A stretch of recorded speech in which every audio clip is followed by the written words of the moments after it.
What's happening, guys? Welcome back to Memory Lane Comics and Toys. I'm Jake. And I'm Eric. And we're talking about the Iron Man Mark III diecast. Boom! Made of metal. Retro style. This thing's coming from way back on Iron Man 1, which was like a decade ago now. It feels like it. The movie that started it all, Hot Toys has come back and they decided, look, we know we didn't put out the best Iron Man ever. Well, we're going to fix it.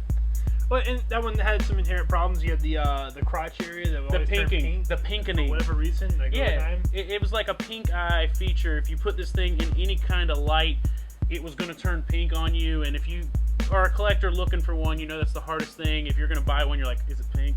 And it was a great figure. It looked good. Yeah. When it first came out, I remember the first time I saw it, I think that's when Hot Toys really erupted for me. It was just, oh my God, this is Iron Man, red, gold, good to go. But as time has gone on and they've started to make these, and I know I've talked about this a lot in the reviews, the first time I picked up a die-cast figure, everything changed for me with Iron Man. Yeah. This is how you do it. I actually had the original Iron Man 3 in here like a few months ago, and we picked it up. Just felt cheap, and it's not cheap. It's still a good figure, but it was just so light. I felt like I was gonna break them every time I moved them. Yeah, if you've got one that hasn't had the pinkening happen to it, then it's just a solid figure. It's one of the first ones that we actually carried in our store. It kind of kickstarted Hot Toys for us. We bought one randomly off a guy, and finally we were just like, dude, this stuff is amazing. Yeah. So it's so cool. But yeah, they finally redone it, partly so that people who couldn't get their hands on one are able to get their hands on one, because this is such a classic comic book and movie. This is Iron Man. It's no matter how many times they change his armors, and I think they're up to like Mark 50,000 now. But this is Iron Man. No matter, like you were saying, if you read the comics or watch the movies, you see this, you know who this is. It's Tony Stark. It's red gold, throwback. I am in love with this figure. It's the appearance. How are you feeling about the paint on this guy? I mean, it sparkles and shines. Yeah, we got it under here in some really nice luminescent lights, and this thing is popping. Every little reflection comes off of the die-cast so well. The red screams. It's like when in the movie he was looking at his hot rod, and when Jarvis was like, well, what color are we painting it? This is hot rod red, and it screams on this metal. And it looks metal because it is metal. It's just awesome that they've done that with this one. I think this is the first diecast one to be that kind of just straight up metal. We've got a couple that are, well, there's some plastic pieces, but this is majority metal.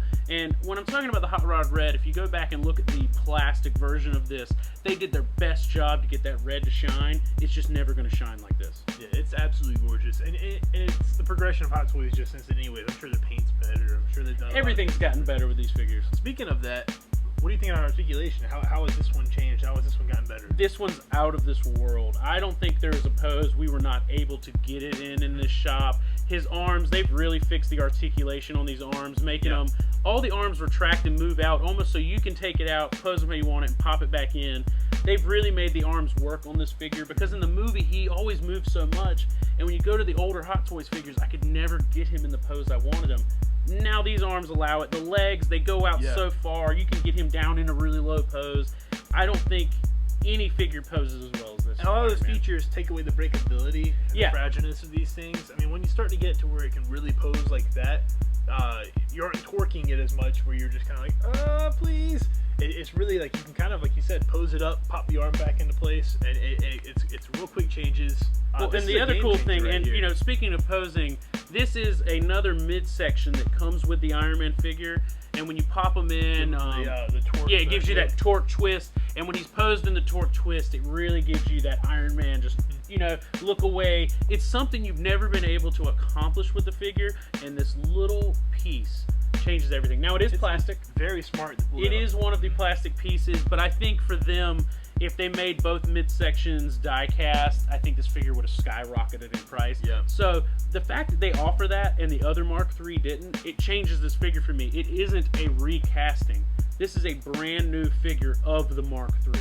As with all the Iron Man figures, they always have these cool flaps in the back that, because if you pose them flying, they kind of fly up. And I think this one, it's kind of standard at this point, the way they pose and move. But once again, with the die-cast, it just kind of has this little bit more of a feel. It's really, really well done. I think the feature that they've been doing for a long time, but it's still absolutely necessary, absolutely great, are the movable fingers on the hands that you can really only get from Iron Man. I think that's such a great feature. They've really brought in a lot of magnetization on these guys, where you're starting to get pieces that used to break. Now you just pop it right on and off. Yeah, because his missile shoulders, it's cool. You can either display them with the missile pods out or with them in. And Jake's right, magnets. We've been talking about magnets for weeks magnetics in here. Yeah. But how, these aren't magnetic. The little missiles, I love them. They're really detailed, little 50 cal looking missiles on his wrist here. These are not magnetic, and it still has that feel of, I felt like I was going to break it putting it in. But with these shoulder pieces, I mean, you're seeing just how easy it is. They pop in, they pop out. Magnets are changing these figures, and I hope Hot Toys is listening, because I think it has made collecting so cool. Once again, we'll get into the head sculpt. They're still using the magnets for the faceplate, so you can give that Tony Stark look. It's so ridiculously cool. And the head sculpt, I mean, these just get... I don't know if they can even get better at this point. We talked about this with Black Widow. They're starting to put a little gloss in the eyes, and it's changing them. It's making them look lifelike, even more so. The eyes look wet. It looks like he's been looking around. I think this head sculpt is just completely out of this park. It is. It's amazing. I mean, the light up head is great. They've done such a good job with both of these ways, and to fit that helmet in there, it's just so perfect. The magnetic feature is absolutely the way it great. goes up, you can still close it in, and the lights are pretty standard. They really haven't changed much on the lighting. Like, what can you change? Well, I mean, what can you change? His head lights up, his wrist reactors light up, and then of course his main arc reactor in the middle lights up. I will say they did a little bit more detail in this arc reactor than the original Mark III. Yeah. When you really get in there, you can see all the inner workings of that arc reactor.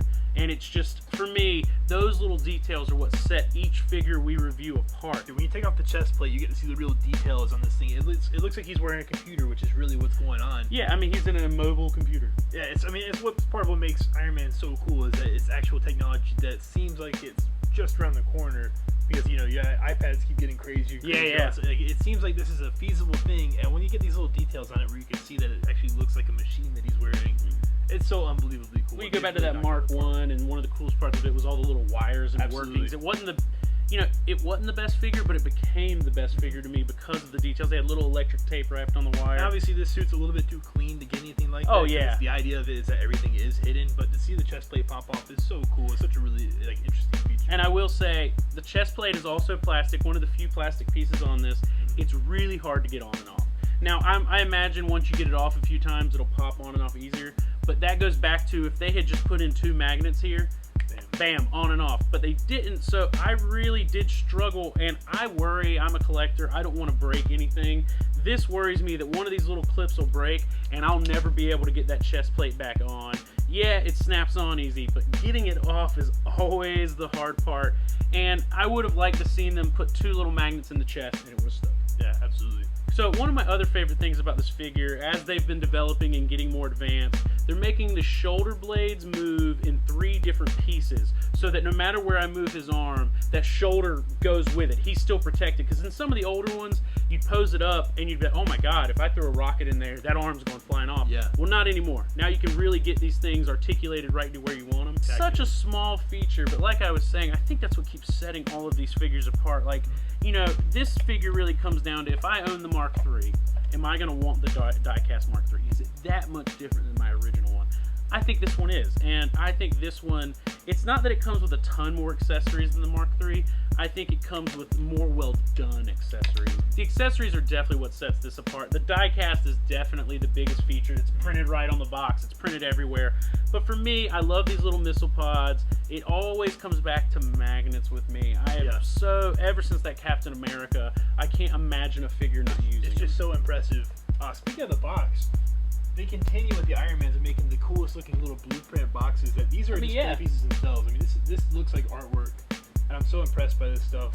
It's got a nice weight to it that feels like you're getting something that's substantial, which you really are when you're spending this kind of money on a figure. Well, you get the diecast, you don't want the same box the original one came in, so I think this is what they're doing. They're like, hey, look, this is a completely repackaged, redone, new figure. My biggest issue with it is this base. Hot Toys has just decided that this is what Iron Man comes with, and unless they give you a really detailed base, this is what you get. You get the silver suit of Hall of Armor without the actual hull, and I get it. Sometimes they made them that they didn't light up. This one fortunately does light up, which is kind of cool, but everything else looks so realistic and new. This thing, and it just looks like it's just there. This is the only thing that looks like a toy. Yeah, basically. It does, and like I said, I'm getting tired of it only because Hot Toys, I've seen it so many times. Like, this is at least the 6th figure to come with this base, and if I had all of them, yeah, they'd kind of look cool with the base, but with your last Mark, the Mark 42 they did, he came with a cool Ultron base with half an Ultron on the head. How cool would it have been if this was like the Whiplash base? It was like a piece of the street they were fighting on. And it feels this would have been the Ironmonger one, but it could have been awesome. Oh, yeah, that's right, Ironmonger. See? So far ago, I forgot. Yeah, that'd be awesome. An Ironmonger helmet right below him. Or if they snapped together, or if it could fit together. I mean, if these had regular rectangular edges or whatever, where you could actually put them next to each other, it seems like that could make more sense. And then if you're building a bunch of them, they all snap together almost. And yeah, I agree with that. And I think this is supposed to be more like the House Party Protocol style, that round in the box, and that's all cool. But you know, to be fair here, my only biggest complaint about this figure is its stand. Yeah. And how amazing of a figure is it that I really can't critique this thing. I think Hot Toys has nailed it. Yep, this is just amazing. It's perfect. I mean, they've gone above and beyond. A couple little features that would have been nice, but there were things that would have been nice. Well, saying things like, I wish the chest was magnetic. These hip joints are also very scary to put in. You might break them. Yeah, I wish those were magnetic too, but I can't critique that too hard because they've been doing it for so long. It's working. Yep. So for me, yeah, the base isn't that cool, but if you're looking for a can't miss Iron Man, this is it for me.